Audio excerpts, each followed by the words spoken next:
Yung binanggit ni isa niya. Yan, isang magandang umaga po sa ating lahat muli. Yun nga, at malapit na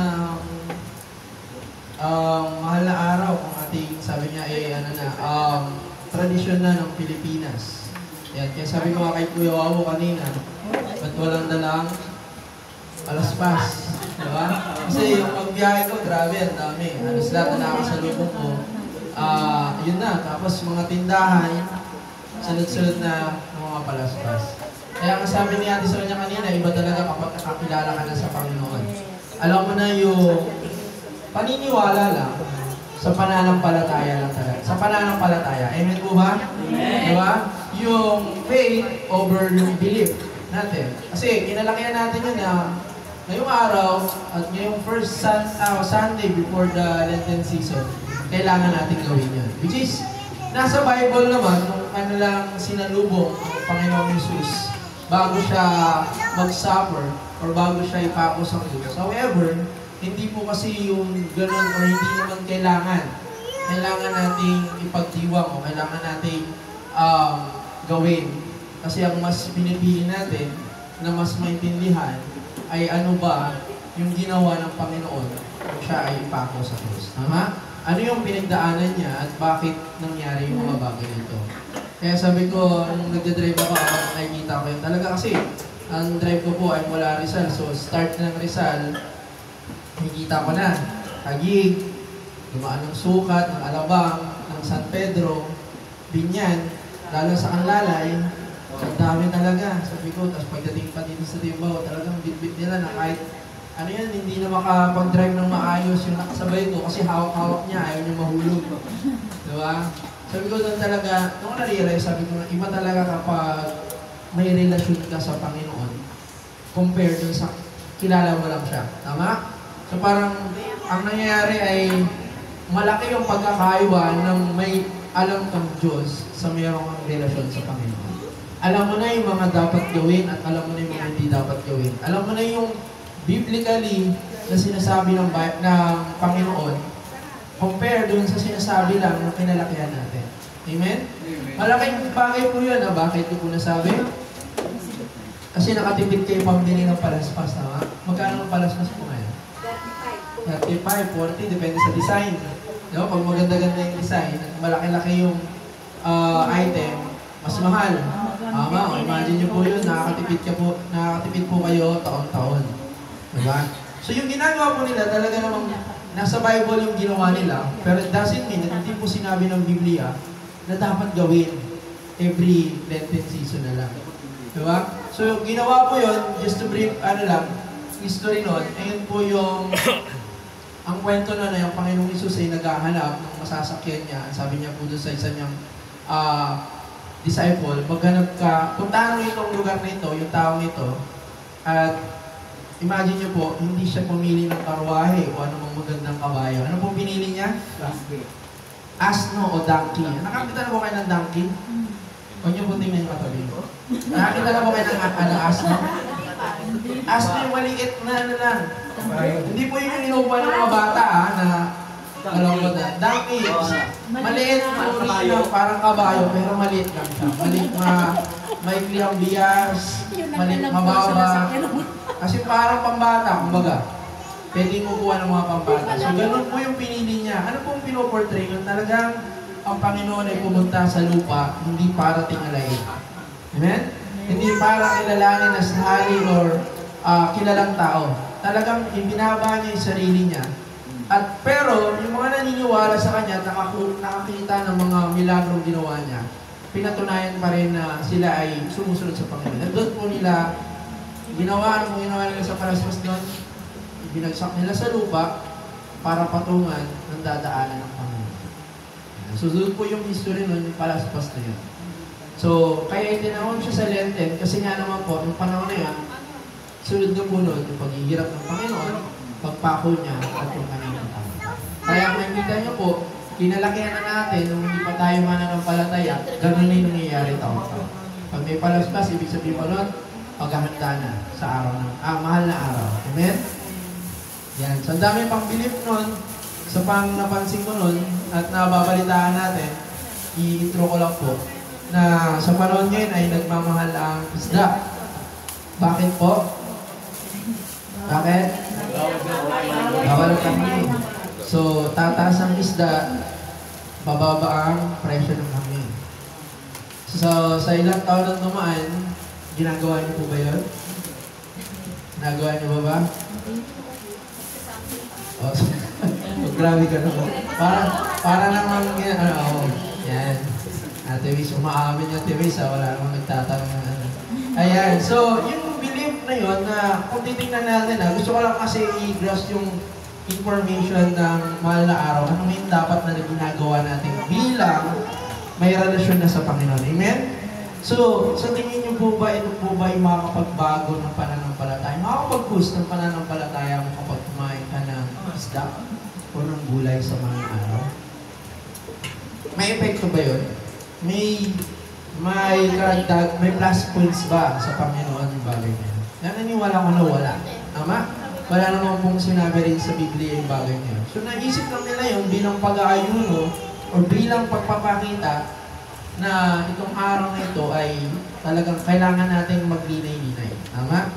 Pero sabi ko nga po doon, hindi ito yung kaparaanan. Kasi ang sabi po ng Biblia na hindi ang kinakain ng tao ang nagpapadumi or nagpapalinis sa isang tao. Tama? Hindi yung kinakain niya kung ano man yung bagay niya. Kundi yung pananampalataya kung ano yung lumalabas sa kanya. Pamamagitan ng salita, gawa, at pag-iisip. Amen po ba? So kung tayong masyadong maano sa mga tao na nagsasabi sila, ba't ka nagkakaroon? Alam naman na tama? E paano naman yung mga walang choice talaga? Nagkaroon nila yung pinakamura. Tama? Ito lang yung available sa kanila. Ito na yung kaya ng budget nila. Tama? So, nagiging yung mga gantong belief ay nakakaroon ng barrier yung mga tao. Amen? So, bakit ko po ito sinishare? Kasi nga naman, hindi naman kasi talaga ito yung pinaka-topic ng mahal na araw. Amen po ba? Di ba? Nabasa natin at napapanood natin, minsan niya may mga sa theater pa, may mga live action na ginagawa sa, yung tawag doon, Passion of the Christ. Diba? So, pinapakita yun at tinaan yun. Pero dito po sa pag-aaral natin umaga, aalamin natin at iintindihin natin yung mga paniniwala natin noon at ngayon, ikukumpara natin ano yung pagkakaintindi natin sa bagay nito. Amen? So ito po yung topic natin ngayon kasi syempre hindi na po tayo lalayo. Ito po yung dadaan by Thursday, Friday. Tama ba? Ay, itong ng Monday. Ano yung tawag na? Lunes Santo. Martes Santo. Merkulis Santo. Huwebes Santo. Santo. Tapos sa English kasi iba-iba yun. Monday, Thursday, Good Friday, Black Saturday, Easter Sunday. Diba? So, hindi po yun yung pinaka-topic nito na dapat natin alisin na hindi ito yung pinagsasabi ng Bible. Ang gustong sabihin ng Bible, mga kapatid, ano yung dahilan ng Panginoon bakit niya po ginawa yun? Amen mo ba? Kung bakit siya, yan, bahagi ko na yung title, hindi ko na share. Yung title na po ating pag-aaralan, ang sabi po doon, sa isang awit niya, sabi doon, He suffered and died. Amen? So yun, pinutol ko lang siya, hindi ko dinuktong yung resurrect, kasi gusto ko po i-emphasize sa inyo, why Jesus suffered and died. Amen? Amen po ba? Amen. May lalakas po ba doon? Pero, shit. Ayan. So yung topic po natin ngayong umaga, sabi doon, He suffered and died. Ang Diyos, ang Panginoong Hesus, to be exact, ay naghirap bago siya mamatay. Amen po ba? So ngayon, nung binasa po natin yung scripture kanina, ang sabi po ng Bible, na ang kasalanan at ang kamatayan ay pumasok nung unang-una pa sa pamamagitan ni Eva at Adan. Bakit po? Ano yung kwento nun? Ano yung kwento nung kay Eva at Adan? Yan. Natukso si Eva. So, babae daw yung naunang natutukso. Yan. So, doon ko na patunayan na hindi lagi tama ang babae. Diba? So, ang nangyari po doon ay si Eva ay natukso. Kinausap siya, ang galing naman brief history natin, ang galing ng snake.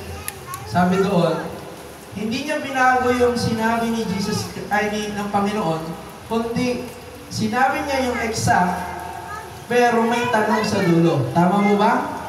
Hindi binago ng ahas yung sinabi ng Panginoon. Sinabi niya na ito, bawal kainin ay pwede mong kainin ng lahat ng prutas dito maliban ng itong nasa gitna. Tama? Ayun yung sinabi ng Panginoon. At sinabi ng ahas din, ganon din ang sinabi niya. Pwede mong kainin lahat maliban dito. Tama?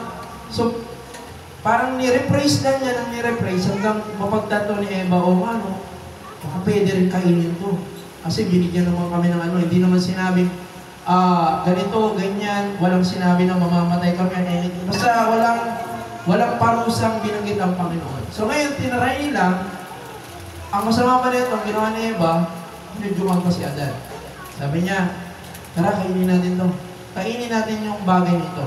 After kainin, ano pong nangyari? Namulat sila sa kaalaman. At ano naging reaction nila? Nalaman nila, napagtanto nila na sila'y ubad. Natakot, nagtago, pero imagine, nagtago ka sa Panginoon. Pero tinanong niya, the reason is just to confirm ano yung nangyari kay Eva. So natakot sila kasi nga nakaubad sila. At doon pumasok ang kasalanan. After nun po, yung buhay ng mga tao noon, paikli na ng paikli. Tama? Yung pinakamatagal nun, merong hindi nakaranas ng kamatayan. Meron namang umabot ng 1,900 years bago mamatay. Si Noah, I think, nasa 500 something or 400 years bago mamatay. So, ganun po yung edad nila. Gusto mo ba natin abutin yung mga ganun pamaraan? Pero, imagine, 400 na yun, malalakas pa yun. Diba? Wala pa kasing magic sarap nun. Wala pa ang Ajinomoto. Diba? Wala pa mga asukal. Hindi pa uso ang diabetes. Ang uric acid, mga ganung bagay. Tama? So, hindi pa uso yun. Kaya yung edad nila, malalakas pa kasi puro, siyempre, lakad. Lakad. Ganun yung ginagawa nila. Tsaka, walang preservative. Tama? Talagang kung ano yan, initin lang, okay na yan. So, ganun po yung nangyayari noong mga panahon na yun. Doon nagsimula ang kamatayan. Sabi doon, ang kabayaran, ang kasalanan ay kamatayan. Bakit ko po ito sinasabi ito? Ngayon, mayroong binigay na kontra ang Panginoon. Ano po yung sinasabi sa Romans 6:23? Kanilang binasa? Basahin nga po natin. Romans 6:23. Sapagkat kamatayan ng kabayaran ng kasalanan, ngunit ang walang bayad na kaloob ng Diyos ay buhay na walang hanggan. Yan. So, nung una, binasa natin na pumasok ang kasalanan sa pamagitan ni Eva at Adan, ngayon, mayroong ginawa ang Panginoon. Ang sabi niya doon, ang kabayaran ng kasalanan ay kamatayan, ngunit ang libreng kaloob ng Diyos ay buhay na walang hanggan. Amen? So, ngayon sa title natin, He suffered and died because ito lamang po yung kaparaanan para matubos tayo sa kasalanan. At para tayo ay maiiwas. Saan po? Para maiiwas tayo saan? Saan ba? Sa kamatayan. Amen? So kung ano yung nararanasan mo po ngayon, meron pong nagbayad niyan. At ito po yung tema ng dadaan ngayong Lenten season. Ang Panginoon ay pwede namang sabihin natin, may nabasa naman, pwede naman siyang mamatay lang, sakit or anything. Pero bakit kailangan niya mag-suffer? Kaya nga po yung title na inaano ko, pinagsama ko siya. Hindi lamang ang Diyos ay namatay, kundi siya ay nagdanas ng hirap. So alam niyo po ba, kung nababasa niyo yung Bible, ano nangyari sa kanya? Di ba? Pinagbitbit siya ng cross. Pero bago yun, inalipusta muna siya. Tapos doon natin malalaman, mga kapatid, kung ano yung mga nangyari ng panahon na yun. Maintindihan natin yung kwento ni Barnabas. Alam niyo yung kwento ni Barnabas? Hindi tayo nag-aano sa Bible, ha? Sino yun? Ay, sorry, Barabas. Barabas, magkakaparehas. Barabas. Sino si Barabas? Yung pinalaya, kapalit ni Kristo. Amen? So, bakit nangyari yun? Yung pagtatwa ni Pedro sa Panginoon ng 3 beses, bakit nangyari yun? Yung kay Judas, bakit niya siya nag-betray sa Panginoong Hesus? Bakit nangyari yun? Nung una pa lang, nung hindi pa tayo mananampalataya, ang mindset natin, bakit nangyari yun? Tama? Pwedeng hindi mangyari yun. Pero bakit nangyari? Ngayon nakakilala tayo sa Panginoon at nag-aaral tayo ng salita ng Diyos, malalaman natin, bakit nangyari yun? O, unahin natin yung kay Barabas. Tama? Kung tatanungin po tayo, sino yung dapat na manatili? Dapat si Barabas kasi may kasalanan talaga siya at napatunayan. Pero dahil nga mo may piyesta sa kanila or may tradisyon na kailangan merong palalayain isa. So ano pinili ng mga tao noon? Diba? Kaya kami salitang palayain si Barabas. Ang nanatili ay si Jesus Christ. Kung tatanungin niyo po ako, ayaw natin mangyari yung bagay na. Amen? Pero nung napagtanto natin, tama lang pala na nangyari. Why? Kaya bang iligtas ni Barabas ang sanlibutan? Hindi. Tama? Kaya ba ni Barabas iaton yung sarili niya, ialay yung sarili niya, yung dugo niya, para sa kaligtasan natin? Hindi. Tama? Kundi ang Panginoong Hesus lang ang may karapatan at may kakayanan gawin yung bagay niya. Kaya doon natin intindihan, kaya pala nangyari yun. Tama? Walang kakayanan si Barabas para iligtas tayo, kundi ang Panginoong Hesus lang. Amen? Next, bakit yung kay Judas nangyari yung bagay niya? Diba? Because Judas was chosen for a specific purpose. Ano po yun? Dalhin yung mga kaaway kay Kristo para hulihin siya. Amen? Diba? Kasi alam ng Panginoon na mangyayari yun.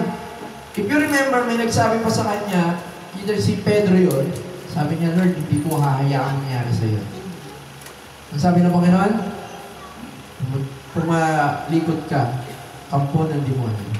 Pinipigilan mo ang plano ng Panginoon. Diba? So, magagalit tayo nung una nung kay Judas, sabihin natin, bakit ginawa niya ito? Bakit ganyan? Bakit ano siya? Nabulag siya sa pera, nabulag siya sa ano. Pero yun din, nagsisipo siya, diba? Kaya lang mali yung kaparaanan kasi hinang niya yung sarili niya, parang yung suicide, yung tawagin natin. Pero kasi ayun yung purpose ng Panginoon sa kanya na si Judas ang magiging magtuturo sa kanya kung nasaan siya para makuha siya. Amen? Ang pangit naman ay yung Panginoong Hesus yung susuko ng time na yun. Diba? Parang hindi yun yung plano ng Panginoon. Pinapakita lamang po doon sa prosesong yun na yung pagdaraanan ng Panginoong Hesus na matinding paghihirap bago siya mamatay.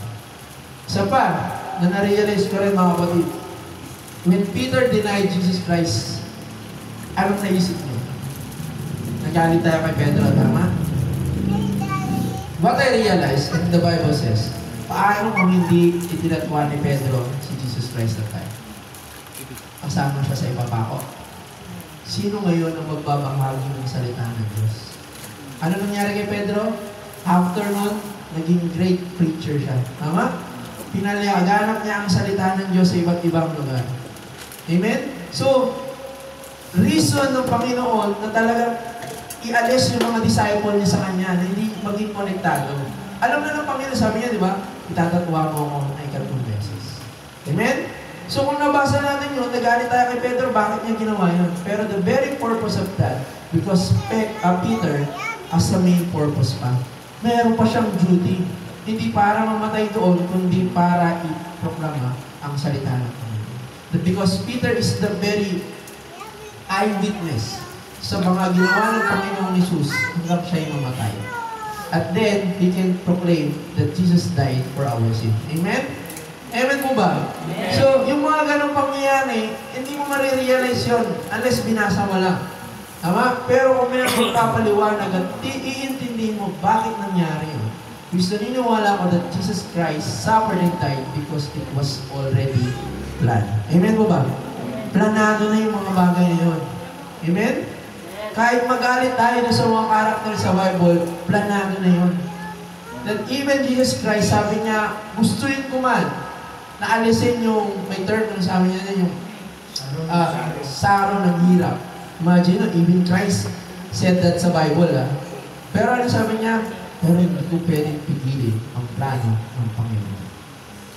He already know na magsasuffer siya at mamamatay siya. Bakit siya nagsuffer? To show us na yung suffering na yan ay may katapusan. May katagumpayan. Hindi lamang po sa kamatayan, kundi yung mga paghihirap po natin, that Jesus Christ shows us na even He nag-suffer. So tayo pa ba? Amen? Tayo pa ba magre-reklamo tayo na dumaranas tayo ng kahirapan? When i-remind lang tayo ng Biblia, Jesus Christ suffered. Kaya po ba natin yung nangyari sa Kanya? Na dinura-duraan, inalipusta, pinagkatuwaan, pinabitbit ng krus. Kaya nga naman ngayon po, di ba, sa panahon natin yan, may nakita kayo sa balita. Ano yung mga makikita nyo? Mga sinakulo, ano? Bibitbit ng krus, may nagaganon pa. Diba? Meron nakita sa Facebook nagaganon, tapos nakarinig ng tuktok ng TikTok, sumayaw, pero tapos tuloy ulit. Ano ba ito? Pinagkakatuwaan na. Di ba, yun yung makikita natin. So, ano yung purpose nila? Kasi yung panata nila, doon gumaling yung anak nila, doon na sumagot yung mga prayer nila, doon na sagot. Tama? Kaya, doon sila maintindihan bakit nila ginagawa yan. Pero hindi nila naintindihan that their faith answers yung mga prayer nila. Hindi yung ginagawa natin. Amen? Sabi ko nga muna sa mga previous preach ko, kahit wala ka pang gawin. Tama? Kahit wala kang gawin, minahal ka na ng Panginoon. Amen po ba?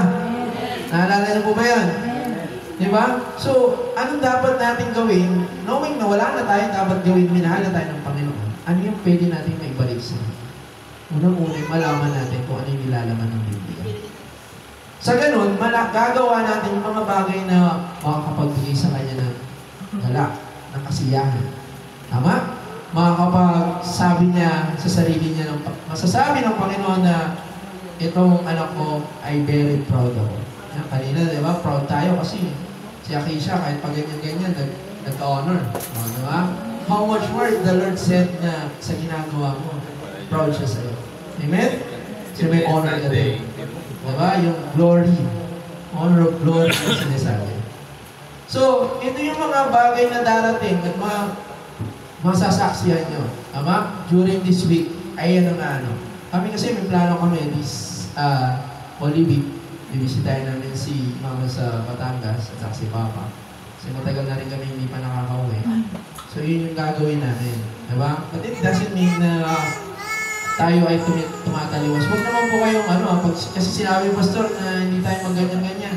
Paano mag-video okay kayo? Huwag nyo gayang si Ate Nila na madaling araw mag-video. Ay, nagpa-practice pala. Nag-video okay maging sensitive naman tayo sa paligid natin. They have their belief. We have also our belief. Tama? Pero huwag naman sinabi pastor, huwag kang malungkot. Mag-video okay tayo. Tapos samantalang iba, may gusto ngayon? Pabasa. Tama? Pabasa. So, gano'n yung be sensitive naman. Ang sinasabi lang po natin dito that we all have our own belief. However, hindi natin kailangan i-impose sa ganun pamamahan. Ang kailangan natin i-impose how the Lord saved them, how the Lord sacrificed His life para sa kanila, and shedded His blood para sa kanila. Amen po ba? Ayan. So, natin lang natin, isa-ayos lang natin kasi, ayun nga, may pumapangit na yung image ng Kristiyano.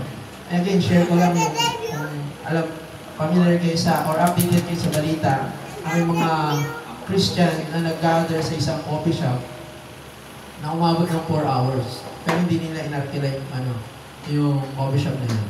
So ngayon, as after nila umalis, nagbigay pa sila ng negative feedback sa maliit na cafe niya. So naging viral sila at binabasa ko yung comment na talagang nasira yung community ng Kristiyano that time. Sa Rizal po yun nangyari, yung coffee shop. So naalala ko, yung ginawa natin Christmas party, kay Wawa Tinis, yung kay Takyo ba yun?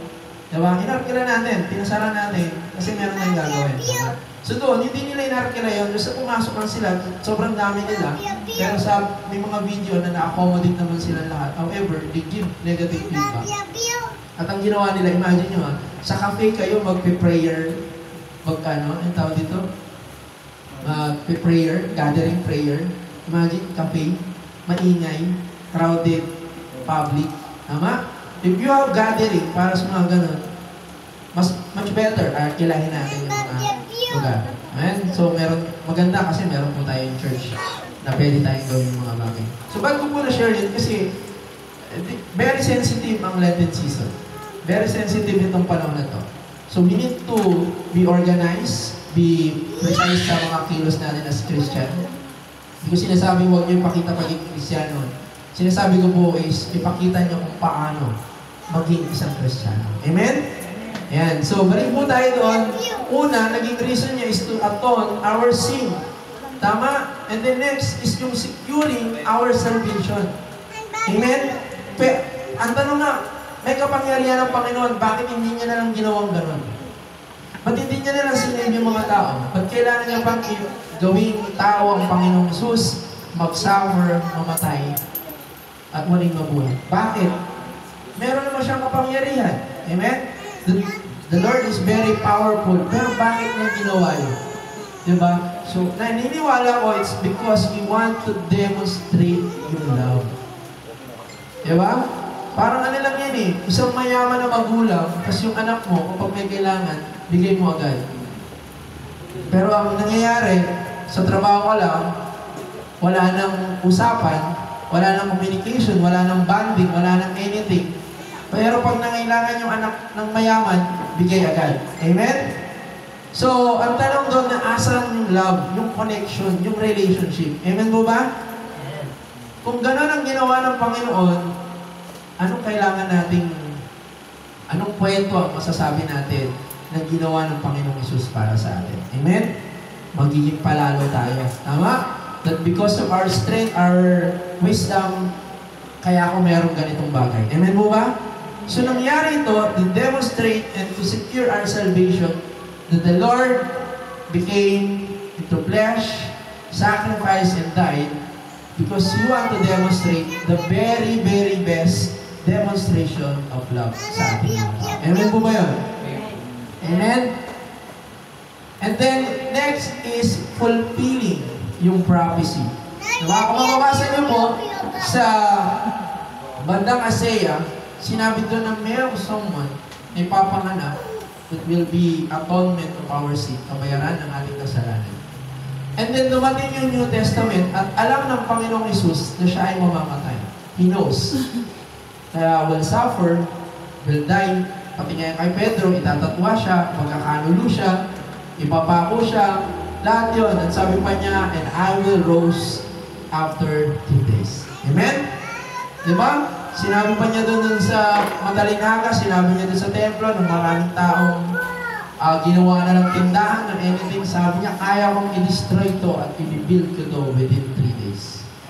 Diba? So pinagtawanan siya, pero pinapakita niya doon, sabi niya that I will arise after the 3 days. So lahat yun, it was prophesied na. Alam na yun. So ngayon, ang ginagawa na lang ng Panginoong Isus is to fulfill the prophecy.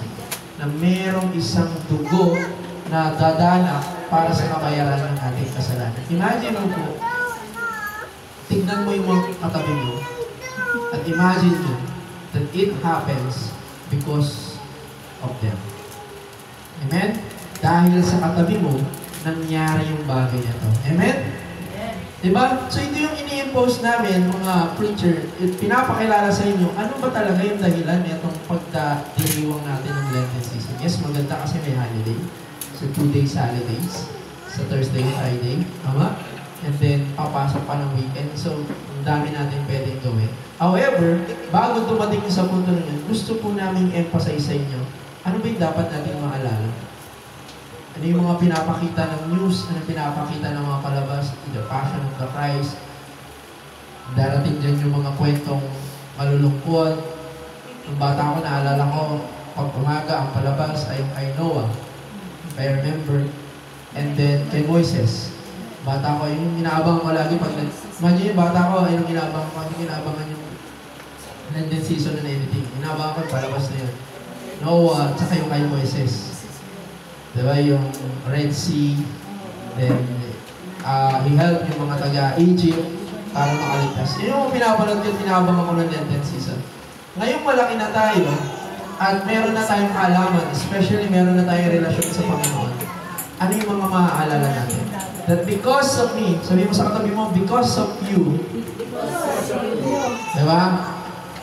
Jesus Christ died. He suffered and died because of you. Hindi para ano to hindi para maging utang na loob. Hindi para i-gaslight kayo na dahil sa inyo mayroong nangyari kayo. No, it already prophesied. Diba? Ang gustong sabihin ng Panginoon, ito yung demonstration ko of love sa inyo. Diba? Ito yung greatest love na mararanasan natin. Amen po ba? And then next, sabi doon, yun nga yung fulfilling prophecy, and then yung demonstration of God's love. At gusto rin niyang ipakita sa ating mga kapatid, yung totoo, sinasabi ng Bible na ang kabayaran ng kasalanan ay mamatayan. That's the reason also bakit namatay ang Panginoong Jesus. Although wala siyang kasalanan, ang sabi niya sa Panginoon na siya ang magiging sacrifice. Because the Bible says, without shedding of blood, there is no forgiveness of sin. So kung hindi mamamatay ang ating Panginoong Jesus, walang forgiveness. Lahat tayo magsasuffer ng kamatayan. So pinakita niya po, ano yung itsura ng kamatayan? Ay ano yung bunga ng kasalanan? Di ba? Kapag ikaw ay nakapatay, pwede ka rin mamatay. Di ba? I mean, every works na gagawin mo, may consequences yan. May kabayaran yan. Amen? Yun lang ang mahirap, lalo ngayon, usong-uso, kaya kami po, ay laging paalala din ni Tybert, mag-ingat sa pagbabiyahe, usong-uso yung mga road rage. Ama, usong-uso yung mga ganyang mainitin na ulo, pinaka-recent sa Antipolo. Diba? So talagang, kapag ang kasalanan ang tawag dito, nanguna sa atin, saan natin ang may kabayaran ng bagay. So in every move na gagawin niya, every action na gagawin natin, merong consequences. Amen po ba? If we do good, there will be a good consequences. If we do bad consequences. Amen? Diba? Ayun yung term at paniniwala ko sa karma. Hindi ako naniniwala sa term na karma, pero naniniwala ako sa ganun bagay. Merong consequences naman. So, yung pinakita ng Panginoong Jesus, dinemonstrate niya yung paghihirap niya na kapag, because of the sin, maghihirap tayo. We will suffer. Pinakita ng Panginoon na itututsain tayo, pahihirapan tayo because of the sin. Pinapakita niya mga kapatid na sa gawa ng kasalanan, ito yung mararanasan. And then ending, mamamatay tayo sa kasalanan. Pinakita rin niya through suffering and death. Na hindi lamang po yung palabas, kundi pinapamukha sa atin mga kapatid, ito yung kasalanan na ginawa mo. At ito yung magiging kabayaran kapag pinagpatuloy ng kasalanan. Kapag hindi ka kumilala sa Panginoon, ito yung itsura ng kamatayan. Ito yung itsura ng kabayaran ng kasalanan. Amen po ba? And because of the love of the Lord, mayroong pinakitang plano ang Diyos. Ano naging plano ng Panginoon? To choose Jesus to be man at bumaba sa lupa. Para maging atonement of our sin. Para maging, sabi niya, Lamb of God. Diba kasi ang unang uso nun, you need to sacrifice. If you remember yung kwento ni Abraham, at sino yung kakaisa-isa niya? Sabi ng Panginoon sa kanya, Abraham, dali mo yung anak mo sa bundok at isacrifice mo sa akin. Amen? So anong nangyari nung gagawin na niya? Hindi pinahintulutan ng Panginoon. Ano naging kapalit? Merong sheep, sheep or something na naging alay. So, it shows us that Jesus is, that the Lord planned that Jesus will be the Lamb of sacrifice. Siya yung magiging sacrifice to atone or for our forgiveness. Kasi nung panahon na yun, sinasabi ng mga higher priest, napapatawarin ka lang ng Panginoon kapag mag-aalay ka. Tama? And even, hindi naman si Barabas ay napakalinis. Ang sabi po, kailangan malinis, kailangan walang kapintasan, walang anumang bulok o anumang bagay na makikita mong kasiraan ng magiging alay. So, sino pong dinedemonstrate nito? Only Jesus. Jesus is without sin, without flaws, or anything na makikita mong makakasira sa Kanya. So, si Jesus lamang po yung dapat maging kabayaran ng ating kasalanan. Amen po ba yan? So, this Lenten season, mga kapatid, again, we have our own vacation of plans and anything. Pero sinasabi lang dito that we need to remember what's the main purpose, bakit nangyayari yung bagay nito. That when you watch yung mga Passion of the Christ, yung mga palabas about Bible, let's remember na it happened because of you. Tama? Because of me, Christ is in the cross. Christ is suffering. Christ died for me. Amen? Lahat ng bagay na yun, may parte ako doon. Amen? Hindi lang tayo nanonood, hindi lang natin nalaman yung kwentong yun. Meron kang parte doon na andun ka sa kwentong yun. So, paano natin masasabi na naandun ako? Siyempre, unang-una, you need to believe in Jesus Christ. You need to accept Christ as your Savior. You need to accept that Jesus is your Lord and God. Amen? So, dahil tayo nakakilala sa Panginoon, naiintindihan natin yung lahat ng bagay na yun. Ito pala yung mga bagay na yun. And then, when you read the Bible, you will realize, kaya pala nangyari ito. Kaya pala ganito. Kaya pala ganyan. Diba? And also, gusto ko lang share yung tinempt si Jesus Christ ng demon and shows everything na pwede niyang magamit. Sabi niya, magpatihulog ka dyan, gawin mong tinapay ang bato, ibibigay ko lahat ng bagay ng nakikita mo. Lahat yan, itinempt kay Jesus Christ. Pero pinakita niya, and show us, mga kapatid, that we can also maiwasan yung mga ganong bagay, yung mga tukso ng kaaway. We can also go away sa mga ganong bagay. Jesus Christ demonstrate yung ganong bagay. Amen? What if kumagat ang Panginoon ko? So yung plano ng Panginoon, yung prophesied will not happen. Tama? So, by the end, ganun pa rin. Pinili ng Panginoon yung plano ng Diyos sa Kanya. No. Hindi ko mararanasan yan. Hindi ko gagawin yan because the Lord plans na maging ganito ako. Makilala ang Panginoong Hesus ng ganito, hindi yung ganyan. Amen? So, everything happens for a purpose. At lagi ko po ididiin sa inyo, it's because sa atin. Sa kasalanan natin, sa kaligtasan natin, at yung pinakamasarap pakinggan, dahil ang Panginoon ay may niyandang paraiso para sa atin. Amen? What if Jesus Christ didn't die? Walang magpe-prepare. Walang magsasabi na mayroong room doon na bawat isa sa atin ay nakahanda na. Amen? Kung walang kamatayan ng Panginoon, wala yung mga ganitong promises. So, anong silbi ng pananampalataya natin? Why we believe in Jesus Christ kung wala naman tayong aasahang heaven? Amen? So, lahat yung ginawa ng Panginoon through His death para meron tayong aasahan. Amen po ba? Diba? Ang sarap. Kaya nga tayo gumagawa nito. Unang-una dahil because we love the Lord, because of the blessing, and especially because of the heaven promised by the Lord. Amen? Na hindi dito hindi tayo dito mananatili, kundi merong pinangako ang Panginoon na second life para sa atin lahat. Amen? So lahat yung hindi mangyayari kung wala itong kamatayan ng Panginoon Jesus. Kaya very,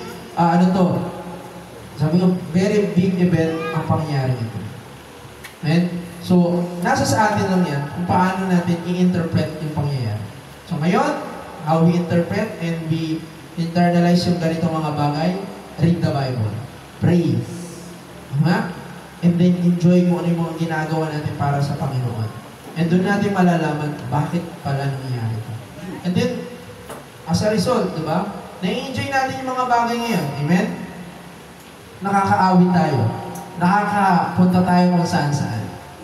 That we awake na maayos, walang sakit, nakakakain tayo, kasama natin ang mga pamilya natin. We enjoy everything because of this. Dahil sa kamatayan ng Panginoon. Imagine, someone died for our benefits. Kaya ang tanong ni Tybert nung Valentine's, kaya mo bang mamatay para sa asawa mo? Wala yata sumagot, Tybert, no? Walang sumagot. Medyo nagulat sa tanong natin. Pero, Jesus Christ died for us without any question. Hindi ka pa nga niya kilala eh. Hindi ka pa nga nabumuhay sa mundo. He suffered and He died para sa iyo. Imagine that thing. Wala akong makakagawa ng ganun. Kahit anong palabas yung pinapanood natin na they sacrifice themselves para sa ibang tao. Walang makakagawa ng ginawa ng Panginoon because He saved the whole world. Amen? So ngayon, what we need to do is to accept Jesus Christ. Kasi hindi natin malalaman ito di ba? Hindi natin malalaman, ganito pala ginawa ng Panginoon. Dahil pala sa ginawa ng Panginoon, naligtas ako, mayroong promise sa akin ng heaven. Amen? So ngayon, ang tanong niyan, sasarilihin ba natin yan? Tayo-tayo na lang po ba? Diba? Kaya lagi ni-emphasize Tybert, we need to share to other people, lalo-lalo na sa hindi mananampalataya. Na ito, may pangako ang Panginoon. Na ito, namatay ang Panginoon para sa iyo. Na ito, naghihirap ang Panginoon para malaman mo kung gaano Kanya kamahal. Amen? Diba? So tayo, masyado na tayong puspos na tayo ng mga katuruan ng biblical words, verses. So ngayon, ayun nga, magte 10 years na po tayo. Diba? So, Tybert, ini-imagine ni Tybert yung second floor or extension ng church natin. However, diba, syempre, hindi naman palalawak. The Lord will never give provision kung walang opposition. Tama? Bibigyan ka ba ng sasakyan kung hindi ka marunong mag-drive? Amen? Tama mo ba? Diba? Bibigyan ka ba ng bahay kung wala ka ba, hindi ka na marunong mag-alaga ng isang bahay? I mean, yung provision ng Panginoon, it's very easy na lang sa Kanya. Ang tanong, saan gagamitin? Anong paggagamitan? Sinong gagamit? Amen? We pray also para sa sasakyan. Tama? Ang dami natin gustong ipag-pray, ang dami natin plano sa church. However, syempre gusto rin makita ng Panginoon sino yung gagamit. Sino-sino kayo makikinabang sa provision nito. Amen po ba? Kaya po, every circumstances or opportunity na meron po tayo makasalamuha, ma-share ng Bible, share the gospel. Kung di man dito pumunta, at least we have part sa buhay nila na i-part natin. This is the Word of God. Ito yung ginawa ng Panginoon para sa iyo. Ito yung naging duty ng Panginoon. Ito yung pag-ibig ng Panginoon sa iyo. And then, we'll never know kung paano kikilos ang Panginoon para tayo i-bless. Amen? Sino patunayan na natin yan? Nung kumilos ang Timothy Church, sunod-sunod ang blessing. Tiles, isang may aircon, yung door, yung lugar. Diba? So, nakita na natin yung provision ng Panginoon. So, kung gusto pa rin natin na mas lumawak, kung mas gusto natin magbigay pa ng provision ng Panginoon, sabi natin, sinong gagamit? Amen? Sinong uupo? Sinong magpapasikip? Sinong sasakay? Amen? Lahat naman tayo. Ako nabibless kasi lahat naman tayo dito may sasakyan. Parang kahit walang sasakyan, nakakarating tayo lahat dito. Ngayon, may mga tao, mananampalataya na walang mga sasakyan na yun. Sila yung gagamit nun, pinagpe-pray natin. Sila yung uupo sa extension na pinagpe-pray natin. Amen po ba? So ngayon, what we need to do is to show the world kung ano yung itong meaning ng Lenten season, itong mahal na araw na ito sa kanila. But we need to show them how the love of the Lord demonstrated. Amen? Paano ipinakita ng Panginoon ang kanyang pag-ibig sa atin? Diba? Hindi ito yung panahon para tayo ay mag-mourn, kundi ito ay para ipaliwanag sa maraming tao how God loves you. Amen? So ngayon, bigyan ko kayo ng assignment, yung sa napag-aralan po natin, ano yung mga bagay na na-realize nyo? Hindi ko naman sabihin na ipapasa nyo sa akin. Personally, gawin nyo sa bahay nyo. Ano yung na-realize nyo hearing this word, hearing the message? At yun, and the next part, ano yung action na dapat mong gawin? after realizing, ito pala yun. Ito yung bagay na to. Ito pala. So, ano yung action na gagawin mo? Tama? Hindi ko sinasabi na ipasa nyo sa akin na ending. Personal nyo yan. Diba? Pwede rin pag testimony, i-share nyo rin kung gusto nyo, kung may tapang kayo. What I mean is, magkaroon tayo ng part in every messages. Every sermon. Hindi lang tayo nakikinig. Hindi lang tayo lalabas. At next Sunday, makikinig ulit tayo. So, do your own thing. What you realize sa message natin ngayon. And then, what is your action after hearing the word of God? Amen po ba? Kaya mo ba yun? Amen. Kaya mo ba yun? Amen. Kung sana na magtanong tayo sa teacher natin doon sa mga bagay na hindi po natin nanunawaan. Binuha ko sila para mahasa tayo. Diba? Robert? Okay nyo. Ito kasi pagpalago sa sarili natin eh. Paano pa lalago ko? Nakaupo ka lang, si Paco, parang yung salita rito. Ayaw nyo bang... There must be what... Yan. So, maganda po yung sinasabi ni Pastor. Pero yun nga po, bidual sa happy etiquette in sermon. So, hindi, abang nag-preach, hindi po pwedeng magtanong. Pwede natin gawin yan in set of time, lugar, training, and everything. After the sermon, after the service, kung may mga question po kayo nun, or may mga hindi kayo naninilawan, kasi ang hirap nga naman po nun, na salita kami ng salita, o kayo ng amen, kayo ng amen. Tapos after the service, wala tayong natutunan. Tama? Kaya, I urge you, itong bagay nito, write your own, realization. And after nun, ano yung mga next action nyo? Ano yung dapat nyo gawin na after realizing those things? Ano yung dapat nyo gawin? Personal nyo yan, hindi nyo kailangan ipasa sa akin. Pero I'm hoping na lahat tayo gumawa ng ganung bagay. Amen po ba? Amen po ba? Kaya po ba natin? May natutunan po ba tayo? Gusto nyo po ba bang matuto pa? Diba? Mas matuto pa na may karaming kasamang tao. Tama? Maraming pang kasamang kaluluwa sa pakikinig ng salita ng Panginoon. Amen? So, yun lamang po. Maraming salamat.